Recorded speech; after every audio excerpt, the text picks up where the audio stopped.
Hello दोस्तों, good morning. स्वागत है फिर से आप सभी का Mishra ji technical YouTube channel में। दोस्तों आज है 13 सितंबर और आज की इस वीडियो में हम लोग बात करने वाले हैं 13 सितंबर 2020 के करंट अफेयर के सभी इंपॉर्टेंट क्वेश्चंस के बारे में। पूरी वीडियो ध्यान से देखिएगा, पूरी वीडियो डिटेल में आपको समझाई गई है। वीडियो अगर पसंद आए तो इसे लाइक और शेयर जरूर कर दीजिएगा। अगर आप चैनल पर पहली बार आए हो, चैनल को सब्सक्राइब करके बेल आइकन को प्रेस कर लो। आने वाली वीडियोज़ का नोटिफिकेशन आपको रेगुलरली मिलती रहेगी। बात करते हैं लास्ट डे के क्वेश्चन की। लास्ट डे का हमारा पहला क्वेश्चन था, भारत की पहली किसान रेल सेवा कहाँ शुरू की गई। तो भारत की पहली किसान रेल सेवा दोस्तों महाराष्ट्र से बिहार तक चलती है और दूसरी वाली आंध्र प्रदेश से शुरू की गई है। अगला क्वेश्चन था, इंटरनेशनल सोलर अलायंस ISA की स्थापना कहाँ पर की गई। तो इसकी स्थापना हुई पेरिस फ्रांस में, लेकिन मुख्यालय है इसका गुड़गांव हरियाणा में। इन दोनों क्वेश्चन के बारे में जिन लोगों ने करेक्ट और डिटेल में आंसर किया है, ऐसे टॉप 15 लोगों के नाम मैं आपको वीडियो के एंड में बताऊंगा। चलिए अब दोस्तों बात करते हैं आज के दिन के पहले क्वेश्चन की। आज का हमारा पहला क्वेश्चन है, विश्व प्राथमिक उपचार दिवस 2020 कब मनाया गया। तो ये दोस्तों अभी हाल ही में मनाया गया 12 सितंबर को, वर्ल्ड फर्स्ट AID डे 12 सितंबर को मनाया गया। लेकिन प्रत्येक वर्ष दोस्तों 12 सितंबर को नहीं मनाया जाता है, ये प्रत्येक वर्ष सितंबर माह के सेकेंड सैटरडे को मनाया जाता है। कब? दूसरे शनिवार को ये मनाया जाता है प्रत्येक वर्ष सितंबर महीने के। इसको ध्यान रखिएगा, वर्ल्ड फर्स्ट AID डे। ठीक है, अब देखिए ये होता क्या है, प्राथमिक उपचार दिवस होता क्या है। तो दोस्तों जब भी कोई एक्सीडेंट केसेस वगैरह होते हैं या फिर जब चोट लग जाती है, तो ऐसे में जो प्राथमिक उपचार होता है, जो सबसे पहली बार उपचार किया जाता है बिना हॉस्पिटल में गए, तो उसे ही कहा जाता है प्राथमिक उपचार या फर्स्ट AID। ठीक है, आप लोग देखते होंगे बसों वगैरह में फर्स्ट AID बॉक्स भी रखा गया रहता है।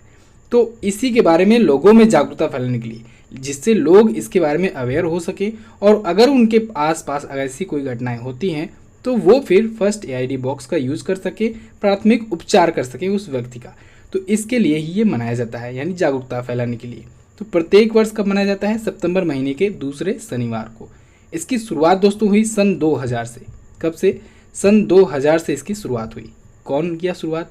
तो दोस्तों international federation of red cross ने और रेड क्रिसेंट सोसाइटी ने, इन दोनों ने मिल करके इसकी शुरुआत की। क्लियर है? अब देखिए ये तो है इंपॉर्टेंट डे सितंबर महीने का। अभी तक सितंबर महीने के जितने भी इंपॉर्टेंट डे आए हैं उनको हम लोग जल्दी से क्विकली रिवाइज कर लेते हैं। तो सबसे पहले तो जानिए दोस्तों, ये जो सितंबर महीना चल रहा है, ये पूरे के पूरे सितंबर माह को पोषण माह के रूप में भारत में मनाया जा रहा है। ठीक है, राष्ट्रीय पोषण माह सितंबर महीने को मनाया जाता है और 1 से 7 सितंबर को राष्ट्रीय पोषण सप्ताह के रूप में मनाया जाता है। ध्यान रखिएगा, सितंबर महीने को पोषण माह और 1 से 7 सितंबर को राष्ट्रीय पोषण सप्ताह के रूप में। इसके बाद 2 सितंबर को दोस्तों विश्व नारियल दिवस मनाया जाता है। 5 सितंबर को राष्ट्रीय शिक्षक दिवस। 5 सितंबर को ही दोस्तों अंतर्राष्ट्रीय चैरिटी दिवस भी मनाया जाता है। 8 सितंबर को बहुत इंपॉर्टेंट दिवस, अंतर्राष्ट्रीय साक्षरता दिवस। ठीक है, 10 सितंबर को मनाया गया विश्व आत्महत्या रोकथाम दिवस। और अब 12 सितंबर को दोस्तों मनाया गया विश्व प्राथमिक उपचार दिवस। लेकिन ये प्रत्येक वर्ष 12 सितंबर को नहीं मनाया जाता है, जैसे कि मैंने आपको बताया ये सितंबर महीने के दूसरे शनिवार को मनाया जाता है। क्लियर है बिल्कुल? चलिए अब बात करते हैं अगले क्वेश्चन की। नेक्स्ट है, मूडीज ने वित्तीय वर्ष 2020-21 में भारत की GDP ग्रोथ रेट का अनुमान घटा करके कितना किया। अभी कल ही की वीडियो में दोस्तों मैंने आपको बताया था कि अब धीरे धीरे सभी रेटिंग एजेंसियां अपना अपना अनुमान घटा करके फिर से बताने वाली हैं। तो अभी कल हम लोगों ने कुछ एजेंसियों के बारे में जाना, आज बात करते हैं मूडीज की। मूडीज ने भी फाइनेंशियल ईयर 2020-21 में भारत की GDP ग्रोथ रेट का अनुमान अपना घटा दिया है। अब इसने बताया है -11.5%। तो -11.5% होगी भारत की GDP ग्रोथ रेट। कब? वित्तीय वर्ष 2020-21 में। अच्छा, GDP के बारे में हम लोगों ने समझा था कल। अब कुछ लोग इसमें भी कंफ्यूज थे कि ये GDP है तो माइनस में कैसे बढ़ घट रही है। तो देखिए दोस्तों, ये GDP घट बढ़ नहीं रही है, GDP की ग्रोथ रेट का अनुमान घटाया बढ़ाया जा रहा है। यानी कि जो भी किसी देश की GDP होती है, यानी ग्रॉस डोमेस्टिक प्रोडक्ट होता है, वो कितना प्रतिशत बढ़ेगा या कितना प्रतिशत घटेगा, इसका अनुमान लगाया जाता है। ये है ग्रोथ रेट। तो GDP घटी बढ़ी नहीं बोलेंगे आप बोलेंगे GDP ग्रोथ रेट घट रही है या ग्रोथ रेट बढ़ रही है। आप लोग पढ़े लिखे हो, थोड़ा सा आप लोग ये चीज़ समझो। ठीक है, तो GDP क्या होता है? GDP कल ही मैंने बताया कि एक वित्तीय वर्ष में देश की सीमा के भीतर में जितना भी सेवाएं, जितना भी उत्पादों का उत्पादन होता है, उसे ही GDP कहा जाता है, ग्रॉस डोमेस्टिक प्रोडक्ट कहा जाता है। अब वो उस फाइनेंशियल ईयर में कितना प्रतिशत से बढ़ता है या फिर कितना प्रतिशत से घटता है, इसे ही जीडीपी ग्रोथ रेट कहा जाता है। क्लियर है। अगर जीडीपी की बात की जाए तो आपको याद होगा दोस्तों, प्रधानमंत्री मोदी जी ने जब आत्मनिर्भर भारत योजना लॉन्च की थी तो उसके लिए वो पैकेज 20 लाख करोड़ का था, और तभी एक शब्द सामने आ रहा था कि भारत की जीडीपी का 10वां हिस्सा है ये, यानी भारत की जीडीपी का 10% के बराबर है। यानी 20 लाख करोड़ जब 10% है तो 100% कितना होगा, 200 लाख करोड़। ठीक है, यानी 200 लाख करोड़ है दोस्तों भारत की जीडीपी, इसके आसपास में है। ध्यान रखिएगा, 200 लाख करोड़ के आसपास में। चलिए अब -9.0% अभी कल मैंने आपको बताया, क्रिसिल ने अपना बताया था अनुमान। क्रिसिल ने कितना बताया, -9.0%, और -23.9% एनएसओ के द्वारा जारी किया गया था, वो था तिमाही। ठीक है, पहली तिमाही में। अब देखिए यहाँ पर भी आप कंफ्यूज हो सकते हैं, ये जो एजेंसियां अभी निकाल रही हैं ये 2020-21 के फाइनेंशियल ईयर के लिए निकाल रही हैं, लेकिन अभी जो एनएसओ ने जारी किया था वो -23.9% जो था वो पहली तिमाही के लिए था, 2020-21 की पहली तिमाही के लिए, यानी कि अप्रैल, मई और जून महीने के लिए था। और आपको पता हो यही महीना है जहां पर लॉकडाउन सबसे बड़ी मात्रा में, सबसे ज़्यादा सख्त तरीके से लगा था, तो सारी इंडस्ट्रीज वगैरह बंद थी। तो इसका आंकड़ा ये तिमाही है, पहली तिमाही के लिए, और जबकि ये जो निकाल रहे हैं ये पूरे के पूरे वित्तीय वर्ष के लिए निकाल रहे हैं। क्लियर होना चाहिए बिल्कुल। नेक्स्ट बात करते हैं। अगला है, हाल ही में किस बैंक ने स्टार्टअप्स और उद्यमियों के लिए आई स्टार्टअप 2.0 लॉन्च किया? तो अभी हाल ही में आईसीआईसीआई बैंक ने दोस्तों आई स्टार्टअप 2.0 लॉन्च किया है। किसके लिए? नए स्टार्टअप्स के लिए और एंटरप्रेन्योर्स के लिए। क्लियर है। अब ये आई स्टार्टअप 2.0 किसके लिए होगा, मतलब किस प्रकार से सहायता करेगा? तो इनकी बैंकिंग ज़रूरतें जो भी होंगी, लोन वगैरह अगर चाहिए होगा तो ये सब चीज़ें पूरा करेगा आईसीआईसीआई बैंक। साथ ही साथ में करेंट्स अकाउंट वगैरह खुलाना हुआ तो इन सब के लिए होगा। ठीक है। अब आईसीआईसीआई बैंक से भी कुछ क्वेश्चंस आए हैं दोस्तों पिछले दिनों में। सबसे बड़ा और सबसे इंपॉर्टेंट क्वेश्चन तो ये था कि किसानों के लोन का वेरिफिकेशन करने के लिए इसने सैटेलाइट डाटा का यूज़ करने की घोषणा की, और ऐसा करने वाला ये पहला बैंक बन गया है भारत का कि किसानों की लोन वेरिफिकेशन के लिए ये सैटेलाइट डाटा का, सैटेलाइट इमेजेस का यूज़ करेगा। ठीक है। साथ ही साथ अभी हाल ही में आईसीआईसीआई बैंक ने दोस्तों होम उत्सव शुरू किया। क्या? होम उत्सव मनाया, इसे भी ध्यान रखना है आपको। आईसीआईसीआई बैंक आया है, इसके बारे में जानिए। इसकी स्थापना हुई 1994 में, मुंबई में हेडक्वार्टर है, और इसके करेंट टाइम पर एमडी और सीईओ हैं संदीप बख्शी जी। क्लियर। नेक्स्ट बात करते हैं। अगला, फरवरी 2021 में एरो इंडिया 21 का 13वां संस्करण कहाँ आयोजित किया जाएगा? तो ये दोस्तों आयोजित किया जाएगा बेंगलुरु में। एरो इंडिया 21 फरवरी 2021 में आयोजित किया जाएगा। 3 फरवरी से 7 फरवरी तक आयोजित होगा। इस बार का इसका 13वां संस्करण होगा। एरो इंडिया होता क्या है? तो ये दोस्तों एक एयर शो है और एक विमानन प्रदर्शनी है। तो एशिया में, हमारे एशिया में सबसे बड़ा एयर शो होता है ये। ठीक है, सबसे बड़ा एयर शो और विमानन प्रदर्शनी होती है एरो इंडिया। प्रत्येक दूसरे वर्ष आयोजित किया जाता है, यानी द्विवार्षिक होता है। द्विवार्षिक होता है यानी प्रत्येक दूसरे वर्ष ये आयोजित किया जाता है। और कहाँ पर? बेंगलुरु में आयोजित किया जाता है। ध्यान रखिएगा, ये 1996 के बाद से बेंगलुरु में ही आयोजित किया जाता है और प्रत्येक दूसरे वर्ष आयोजित किया जाता है। क्लियर है। इसकी थीम भी रखी गई है जो आपको इमेज में दिख रही है। थीम है दोस्तों the runway to a billion opportunities. इसे नोट डाउन कर सकते हैं आप। नेक्स्ट बात करते हैं। अगला है, हाल ही में कहाँ के डॉक्टरों ने भारत की पहली डबल लंग ट्रांसप्लांट सर्जरी की?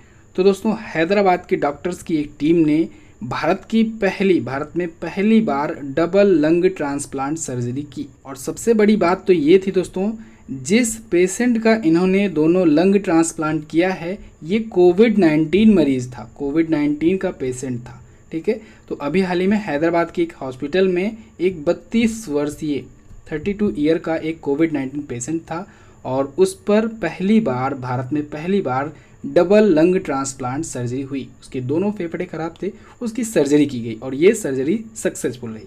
ठीक है। इम्पॉर्टेंट पॉइंट ये है कि इन डॉक्टर्स की टीम को लीड कर रहे थे डॉक्टर संदीप अटावर। इनका नाम हो सकता है पूछा जाए, डॉक्टर संदीप अटावर। क्लियर। नेक्स्ट बात करते हैं। अगला, हाल ही में किस राज्य को राज्य स्टार्टअप रैंकिंग 2019 में शीर्ष पर रखा गया? तो अभी हाल ही में गुजरात को दोस्तों राज्य स्टार्टअप रैंकिंग 2019 में टॉप पर रखा गया है, शीर्ष पर रखा गया है। ये रैंकिंग जारी की गई दोस्तों DPIIT के द्वारा। किसके द्वारा? DPIIT के द्वारा, यानी department for promotion of industry and internal trade, ठीक है। तो इसके द्वारा जारी रैंकिंग में गुजरात है टॉप पर। सेकंड पर कौन है? सेकंड पर है दोस्तों बिहार और थर्ड पर है महाराष्ट्र, ठीक है। केंद्र शासित प्रदेशों में बात की जाए तो उसमें अंडमान निकोबार है टॉप पर। ये तो दोस्तों है राज्य स्टार्टअप रैंकिंग 2019। अब ये दोस्तों इंडेक्स और रैंकिंग से रिलेटेड क्वेश्चन है, तो हम लोग पिछले दिनों में जो भी जारी किए गए सूचकांक हैं, इंडेक्स हैं, उनको रिवाइज कर लेते हैं। जैसे अभी ग्लोबल इनोवेशन इंडेक्स जारी किया गया, उसमें फर्स्ट पर रहा स्विट्जरलैंड, भारत की रैंक रही 48वीं। ग्लोबल इकोनॉमिक फ्रीडम इंडेक्स 2020 में फर्स्ट पर हांगकांग रहा, भारत 105वें स्थान पर रहा। दोस्तों जनरली यही पूछा जाता है कि फर्स्ट पर कौन है, या फिर पूछ लिया जाएगा भारत की रैंक कौन है, ठीक है। अगर हम लोग कुछ राष्ट्रीय जो भारत में कुछ रैंकिंग जारी की गई उनमें बात करें तो कारोबार सुगमता रैंकिंग में शीर्ष राज्य आंध्र प्रदेश में है, आंध्र प्रदेश को चुना गया। नीति आयोग की स्पोर्ट प्रिपेयर्डनेस इंडेक्स में शीर्ष राज्य गुजरात को चुना गया, और वहीं राज्य स्टार्टअप रैंकिंग 2019 में शीर्ष राज्य गुजरात को चुना गया है। क्लियर है? ये पेज मैं आपको टेलीग्राम ग्रुप में भेज दूंगा, तो आप लोग टेलीग्राम ग्रुप से भी हमारे जुड़ जाओ। दोस्तों अगस्त मंथ की ई बुक आ चुकी है, जिन लोगों ने नहीं परचेज किया है जाइए फुल डिटेल करंट अफेयर की ई बुक आप लोग परचेज कर लीजिए MJT ऐप में। अगर जिन लोगों के पास ऐप नहीं है, यानी जो लोग आईफोन यूजर्स हैं या फिर जो फिर PC वगैरह में पढ़ते हैं, तो उन लोगों के लिए लिंक भी दिया गया है। वो लोग इंस्टामोजो की लिंक पर जाकर के परचेज कर सकते हैं। हालांकि उनको थोड़ा सा कॉस्टली पड़ जाएगी ई बुक, लेकिन जिन लोगों के पास ऐप है वो लोग कॉइन सिस्टम का यूज़ करके ऐप से फ्री में या फिर कुछ कम दामों में भी ई बुक परचेज कर सकते हैं। आप लोग दोस्तों एप्लीकेशन को शेयर करके कॉइन्स भी कमा सकते हैं, और उस कॉइन्स की मदद से ई बुक को फ्री में पा सकते हैं, या फिर ई बुक का पैसा भी कम करा सकते हैं। 15 रुपये की ई बुक बहुत से लोग 4 रुपये 5 रुपये में परचेज कर रहे हैं, तो आप लोग भी ऐसा कीजिए, इसका फ़ायदा उठाइए। ज़्यादा से ज़्यादा एप्लीकेशन को शेयर कीजिए, अपने दोस्तों से लॉगिन करवाइए और ई बुक को कम दामों में ले जाइए। ये इंडिया की सबसे बेस्ट करंट अफेयर की ई बुक है। दोस्तों अगर आपने अभी तक MJT ऐप नहीं इंस्टॉल किया है तो नीचे डिस्क्रिप्शन में लिंक दिया हुआ है, उस पर क्लिक करके, और एक रेफरल कोड भी दिया गया होगा, उस रेफरल कोड का यूज़ करके आप लोग 30 कॉइन्स पा सकते हैं, और उससे 3 रुपये आपके ई बुक में लेस हो जाएंगे। अब बात करते हैं गुजरात की। गुजरात देखिए मैप में, ये रहा गुजरात। गांधीनगर यहाँ की राजधानी है। विजय रूपाणी BJP पार्टी से यहाँ के हैं चीफ मिनिस्टर। गवर्नर है आचार्य देवव्रत जी। गिर नेशनल पार्क, नल सरोवर पक्षी अभ्यारण्य, ये है गुजरात में। गुजरात दोस्तों तटीय रेखा इसकी सबसे बड़ी है, तटीय सीमा सबसे बड़ी है भारत में, और यही कारण रहा है जब स्पोर्ट प्रिपेयर्डनेस इंडेक्स में ये टॉप पर रहा है, ठीक है। और जितने भी तटीय राज्य हैं, मैंने आपको ये भी बताया था 9 तटीय राज्य हैं टोटल भारत में, और उन 9 तटीय राज्यों में 6 जो हैं वो टॉप 10 में शामिल थे उस रैंकिंग में। बहरहाल ये सब तो नहीं पूछा जाएगा, लेकिन आपसे ये आपको जानना जरूरी है कि भारत में कितने तटीय राज्य हैं, सबसे लंबी सीमा किसकी है, ठीक है। गुजरात हाईकोर्ट आया है। गुजरात हाईकोर्ट के चीफ जस्टिस हैं विक्रम नाथ जी। कौन है? विक्रम नाथ। गुजरात अपना बॉर्डर शेयर करता है राजस्थान से, मध्य प्रदेश से और महाराष्ट्र से। नेक्स्ट बात करते हैं। अगला है UAE के बाद कौन सा अरब देश इजराइल के साथ अपने संबंधों को सामान्य करने के लिए समझौता किया? तो दोस्तों अभी हाल ही में बहरीन ने भी इजराइल के साथ अपने संबंधों को सामान्य करने के लिए समझौता पर हस्ताक्षर पर सहमति हो गया है, ठीक है। बहरीन इजराइल के साथ ये शांति समझौता कर रहा है एक प्रकार से। अभी आपको याद होगा कुछ दिन पहले UAE ने इजराइल के साथ शांति समझौता किया था। कहाँ पर किया था? अमेरिका के व्हाइट हाउस में, और उसमें बताया जा रहा था कि डोनाल्ड ट्रंप की मध्यस्थता सबसे इम्पोर्टेंट थी। डोनाल्ड ट्रंप की वजह से ही UAE और इजराइल के बीच में ये समझौता हुआ था, ऐतिहासिक समझौता। क्यों? क्योंकि UAE पहला खाड़ी देश बन गया है इजराइल के साथ शांति समझौता करने वाला, और यही वजह रही जब अमेरिका के प्रेसिडेंट डोनाल्ड ट्रंप को नोबेल पीस प्राइज़ 2021 के लिए भी नॉमिनेट किया गया है। इसे भी आपको याद रखना है। हालांकि इजराइल और बहरीन में भी अमेरिका का ही हाथ है, डोनाल्ड ट्रंप और उनके प्रशासन का ही हाथ है इन दोनों के बीच में शांति समझौता कराने का, लेकिन इस बार इन्होंने फ़ोन पर कराया हुआ है, ठीक है। फ़ोन पर सहमत कराया हुआ है, ठीक है, बहरीन को। तो अब आने वाले दिनों में इजराइल और बहरीन का भी शांति समझौता हो जाएगा। चलिए हम लोग देख लेते हैं ये सब देश है कहाँ पर, इजराइल वगैरह, ठीक है। तो ये रहा सबसे पहले हमारा प्यारा भारत, यहाँ पर है इजराइल और यहाँ पर है बहरीन। चलिए देखते हैं हम लोग। बहरीन दोस्तों बहुत छोटा देश है, बहुत ज़्यादा जूम करना पड़ता है इसके लिए। बहरीन यहाँ पर ये दिख रहा है आपको बहरीन, ठीक है, कतर के पास में बहरीन। इधर है UAE और इजराइल आपको दिखेगा इधर, ये साइड में है इजराइल, ठीक है, लेबनान के पास में। एक्चुअल में बात क्या थी कि इजराइल जो है ये एकमात्र यहूदी देश है दुनिया का, ठीक है, दुनिया का एकमात्र यहूदी देश है इजराइल। ये भी क्वेश्चन पूछा जाता है, इंपॉर्टेंट है, याद रखिएगा। तो होता क्या था कि पुराने समय में इन पर बहुत टॉर्चर करते थे। जो आसपास की जो कंट्रियां थीं ये यहूदियों पर बहुत ज़्यादा प्रताड़ना करती थी।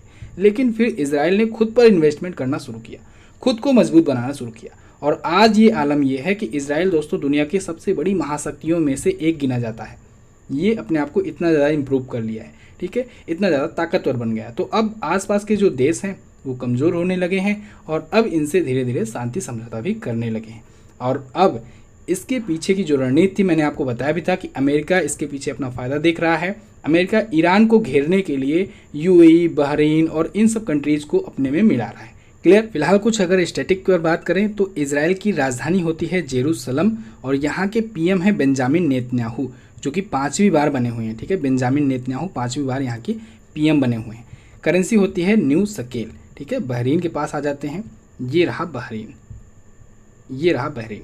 बहरीन की करेंसी होती है दोस्तों बहरीनियन दिनार, ठीक है। और यहाँ के जो करंट टाइम पर जो राजा कह लें राजा हैं वो हैं हमद बिन ईसा अल खलीफा। कौन है? हमद बिन ईसा अल खलीफा। यहाँ की राजधानी होती है मनामा। क्लियर। अगला है आंध्र प्रदेश के मुख्यमंत्री ने किस उद्देश्य से YSR आसरा योजना शुरू करने की घोषणा की?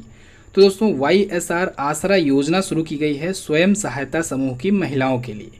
YSR लगा हुआ है तो आपको समझ जाना चाहिए कि ये आंध्र प्रदेश की योजना है, ठीक है।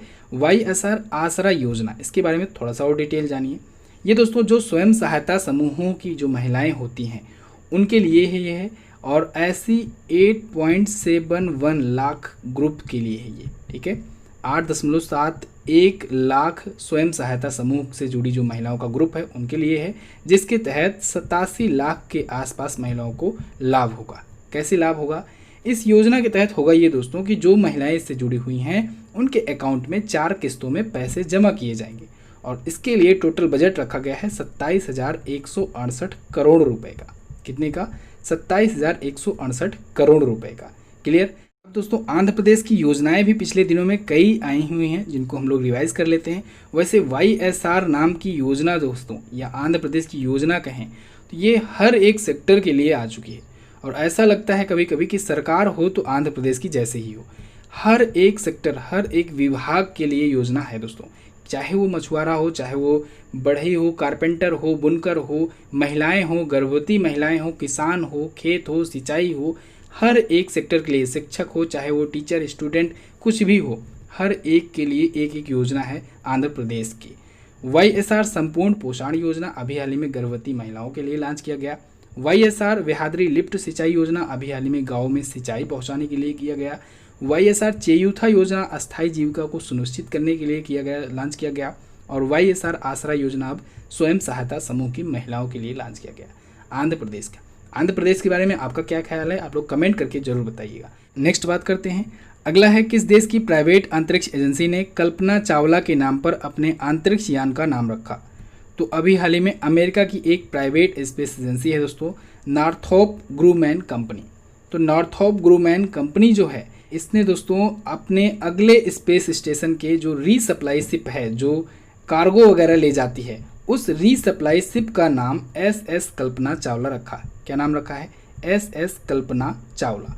कल्पना चावला जी के बारे में अभी हम लोग बात करेंगे। पहले हम लोग बात करते हैं इस नॉर्थरोप ग्रूमैन की। ये दोस्तों अमेरिका की ग्लोबल एरोस्पेस और डिफेंस टेक्नोलॉजी कंपनी है एक, और ये अभी सितंबर को 29 सितंबर को ये लॉन्च करने वाली है SS कल्पना चावला नाम का ये शिप, ठीक है, अंतरिक्ष यान, जो कि एक कार्गो शिप होगा, यानी कि जो सामान वगैरह ले जाते हैं अंतरिक्ष में। तो स्पेस स्टेशन रीसप्लाई शिप है ये, इसका नाम SS कल्पना चावला होगा। कल्पना चावला कौन थी? कल्पना चावला दोस्तों अंतरिक्ष में जाने वाली भारतीय मूल की पहली महिला थी। इनका नाम इम्पोर्टेंट है, याद रखिएगा। हालांकि इनकी डेथ हो चुकी है, वापस ये आ रही थी तो 1 फरवरी 2003 में इनकी टीम के साथ इनकी भी मौत हो गई थी। तो इनके सम्मान में ये अंतरिक्ष एजेंसी का नाम रखा जाएगा। क्लियर। अगला है भारतीय विज्ञापन मानक परिषद के बोर्ड ऑफ गवर्नर्स के अध्यक्ष कौन बने? तो वो बन गए हैं दोस्तों सुभाष कामत जी। सुभाष कामत होंगे ASCI के अगले अध्यक्ष, ठीक है, बोर्ड ऑफ गवर्नर्स के। ASCI का मतलब होता है advertising standard council of India. तो इसी के बोर्ड ऑफ गवर्नर्स की ये अध्यक्ष होंगे। किसकी जगह पर आए हैं? ये आए हैं रोहित गुप्ता जी की जगह पर। इससे पहले रोहित गुप्ता थे। अच्छा, सुभाष कामत जी इससे पहले ASCI के उपाध्यक्ष थे, अब ये अध्यक्ष बना दिए गए। क्लियर? ASCI यानी advertising standard council of India, इसकी स्थापना हुई 1985 में। मुंबई में इसका हेडक्वार्टर है और अब इसके अध्यक्ष हैं सुभाष कामत। क्लियर? तो बस दोस्तों, ये तो था हमारा आज का दिन का top 10 current affair. I hope आपको वीडियो पसंद आई होगी, काफ़ी कुछ सीखने को मिला होगा। वीडियो अगर पसंद आई है तो वीडियो को लाइक कर दीजिए, अपने दोस्तों के पास इसे शेयर भी कर दीजिए। अगर आप चैनल पर पहली बार आए हो, चैनल को सब्सक्राइब करके बेल आइकन को प्रेस कर देना, जिससे आने वाली वीडियोज़ का नोटिफिकेशन आपको मिल जाए। और ई बुक आ चुकी है, ई बुक का लिंक डिस्क्रिप्शन में दिया गया है, या फिर आप लोग MZT ऐप पर जाकर के परचेज कर सकते हो कम दामों में। चलिए बात करते हैं हम लोग दोस्तों क्वेश्चन ऑफ द डे की। आज का पहला क्वेश्चन है आपके लिए, $2 ट्रिलियन का मार्केट कैप क्रॉस करने वाली दुनिया की पहली कंपनी कौन है? बहुत ध्यान से आंसर कीजिएगा। अगला, दक्षिण पश्चिम रेलवे जोन का हेडक्वार्टर कहाँ पर स्थित है? दोनों ही क्वेश्चन इंपॉर्टेंट हैं, दोनों के बारे में आपको जो पता हो डिटेल में आंसर कीजिए। बात करते हैं अब दोस्तों उन लोगों के नाम की जो लोग कल की वीडियो में करेक्ट और डिटेल में आंसर किए थे। तो ऐसे टॉप 15 लोगों में हैं सुखपाल, श्यामशेर कुमार, राहुल कुमार, मनु पांडे, शुभम यादव, रेखा बुनकर, अमित चौधरी, प्रेरणा राय, रविशंकर, रमजान खान, नेहा जायसवाल, ड्रीम गर्ल स्वीटी, गुड्डू कुमार, ब्रह्मा रावत और साबिर आलम। इतने लोगों ने करेक्ट और डिटेल में आंसर किया है। इनके कमेंट जब आप पढ़ा करो तो कमेंट्स को लाइक भी कर दिया करो, इससे इनका भी मोटिवेशन बढ़ा रहेगा। तो बस दोस्तों, फिलहाल आज के दिन की वीडियो में बस इतना ही। मिलते हैं नेक्स्ट वीडियो में, तब तक के लिए नमस्कार, जय हिंद।